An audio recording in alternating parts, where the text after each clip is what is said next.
नि सा गा पनि पनि धा पा पद पद गा नि ध सा नि सा गा पनि पनि धा पा पद पद गा नि ध सा ही गाथा अस्तित्वाची शौर्याची पराक्रमाची ही गाथा अस्तित्वाची शौर्याची पराक्रमाची या मातीमधल्या कणाकणातील मौल्यवान रत्नांची या मातीमधल्या कणाकणातील मौल्यवान रत्नांची कर्तृत्व इथे गगनाला भिडे परिमोल जाणून ठेवू व्यक्तिविशेष नमस्कार. Radio MPSC Guru spreading the knowledge powered by spectrum अकॅडमीमध्ये मी प्रिया तुम्हा सगळ्यांचं स्वागत करते.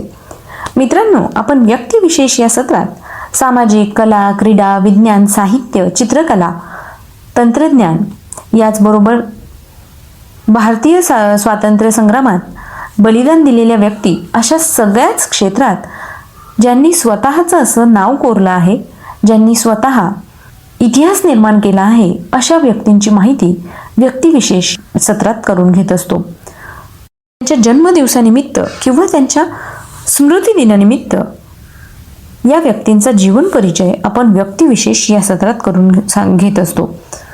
चला तर मग आज आपण बालकवी म्हणजेच त्र्यंबक बापूजी ठोंबरे यांच्याविषयीची माहिती घेऊया. एक श्रेष्ठ आधुनिक मराठी कवी. पूर्ण नाव त्र्यंबक बापूजी ठोंबरे. यांचा जन्म 13 ऑगस्ट 1890 रोजी जळगाव जिल्ह्यातील धरणगाव या ठिकाणी झाला. बालकवींच्या वडिलांची पोलीस खात्यातील नोकरी फिरतीची असल्यामुळे त्यांच्या शिक्षणाची आबाळ झाली.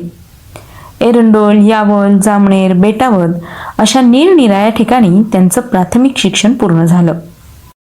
श्री समर्थ भक्त शंकरराव देव यांचे धुळे येथील प्रिपरेटरी स्कूल आणि अहमदनगर येथील अमेरिकन मिशन स्कूल या शाळेत त्यांचे इंग्रजी शिक्षण झाले, तेही सलगपणे नव्हे. देशभक्तीच्या तत्कालीन कल्पनांच्या प्रभावामुळे बालकवींना तसेच त्यांच्या वडिलांना इंग्रजी शिक्षणाबाबत उत्साह नव्हता. बराचसा अभ्यास घरीच झाला. बालकवींची वडील बहीण जिजी हिने त्यांना संस्कृताचे आरंभीचे पाठ दिले. कवितेची गोडीही तिनेच लावली. संस्कृत भाषेवर पुढे त्यांनी प्रभुत्व मिळवले. त्यांच्या कवितेतील शब्द योजना ह्याची साक्ष पटवते. पंडिती कविता आणि शाहिरी कविता यांचा त्यांनी समरस होऊन व्यासंग केला होता. इंग्रजी कवितेचे त्यांचे वाचन मर्यादित असले तरी इंग्रजी कवितेची त्यांची समज उत्तम होती. अहमदनगरच्या मिशन स्कूलमध्ये तसेच महाबळेश्वर येथील ख्रिस्ती मिशनऱ्यांच्या एका शाळेत काही काळ ते अध्यापक होते. वयाच्या 13व्या वर्षी नवापूर येथे असताना त्यांनी आपली पहिली कविता लिहिली. ह्या कवितेला त्यांनी शीर्षक दिलेले नव्हते. तथापि बालकवींच्या समग्र कवितेचे संपादक प्राध्यापक भा. ल. पाटणकर यांनी तिला वनमुकुंद असे नाव दिले. कवितेच्या लयीची जाणीव, निसर्गप्रेम, श्रद्धा ही बालकवींच्या कवितेची काही लक्षणीय वैशिष्ट्ये त्यांच्या ह्या पहिल्या कवितेत बीजरूपाने जाणवतात.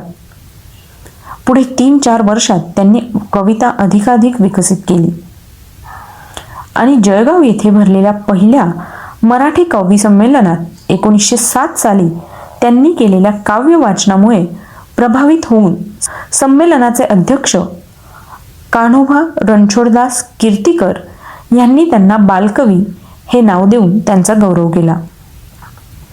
त्यानंतर लवकरच मराठीतील श्रेष्ठ कवी म्हणून त्यांचा लौकिक झाला आणि त्यांचे बालकवी हे नावही रूढ झाले. बालकवींची विशेष ख्याती आहे ती निसर्ग कवी म्हणून. किंबहुना त्यांच्या बहुतेक कवितांत निसर्ग मध्यवर्ती आहे. त्यांच्या काही नामांकित कवितांची शीर्षके निर्झरास, फुलराणी, संध्यारजनी, अरुण अशी आहेत. निसर्गातील विविध दृश्यांमध्ये त्यांना मानवी भावना दिसतात. म्हणजे हे निसर्गाचे मानवीकरण नाही किंवा अचेतन वस्तूंवर चेतनारोप नाही, फुलराणीतील एक कलिका आणि सूर्यकिरण यांची नाजूक प्रीतिकथा या दृष्टीने लक्षणीय आहे. ती जेवढी अतिमानवी तेवढीच मानवी आहे. अरुणमध्ये पहाट फुटते या घटनेभोवती कल्पनाशक्तीच्या विभ्रमांचे भान हलविणारे जाळे विणले आहे, पण त्या केवळ उत्प्रेक्षा नव्हेत. औदुंबर ही त्यांची छोटीशी कविता बहुचर्चित ठरली. विषयाशी असे तादात्म्य ज्या संवेदना शक्तीमुळे बालकवींना साध्य होऊ शकले ती आधुनिक मराठी कवितेत काहीशी अनोखी होती. पुढे बा.सी. मर्ढेकर यांनी तिच्याकडे आवर्जून लक्ष वेधले. मर्ढेकरांच्या स्वतःच्या कवितेवर बालकवींचा मोठा प्रभाव होता. बालकवींना केशवसुतांच्या परंपरेत बसवले जाते, पण ते तारतम्याने करायला हवे. केशवसुतांचे संस्कार त्या कालखंडातील इतर बहुतेक प्रमुख कवींप्रमाणे बालकवींवरही झाले होते. धर्मवीर सारख्या त्यांच्या काही कवितांचे विषय आणि त्यातील विचार केशवसुती वळणाचे होते. आनंदी आनंदगडे, औदुंबर, फुलराणी, श्रावण मास या बालकवींच्या प्रसिद्ध कविता. बालकवींच्या कविता असलेल्या पुस्तकांची नावं थोडक्यात जाणून घेऊया. फुलराणी ही बालकवींची निवडक कविता संग्रह असून यामध्ये 57 कविता आहेत. बालकवींच्या निवडक कविता या संग्रहात 31 कविता आहेत. शिवाय यामध्ये बालकवींनी लिहिलेली त्यांच्या हस्ताक्षरातील पत्र देखील आहेत. बालकवींच्या बालकथा यामध्ये त्यांनी आत्मकथन लिहिले असून बालकवींच्या बालकविता या कविता संग्रहात एकूण 26 कविता आहेत. बालविहग या कविता संग्रहामध्ये एकूण 75 कविता या बालकवींच्या आहेत. 1907 मध्ये झालेल्या जळगाव जिल्ह्यात पहिले महाराष्ट्र कवी संमेलन झाले. त्यावेळी या संमेलनाचे अध्यक्ष डॉक्टर कान्होबा रणछोडदास कीर्तीकर यांनी त्या संमेलनात त्र्यंबक बापूजी ठोंबरेंना बालकवी ही उपाधी दिली. बालकवी यांचा मृत्यू 5 मे 1918 रोजी झाला. तर मित्रांनो, आज आपण बालकवी यांच्या स्मृतिदिनानिमित्त त्यांची थोडक्यात माहिती जाणून घेतली. चला तर मग मित्रांनो, मी प्रिया तुम्हा सगळ्यांची रजा घेते. पुन्हा भेटूया उद्याच्या व्यक्तिविशेष या सत्रात. तोपर्यंत घरी राहा, काळजी घ्या आणि ऐकत राहा radio MPSC Guru, spreading the knowledge, powered by spectrum academy.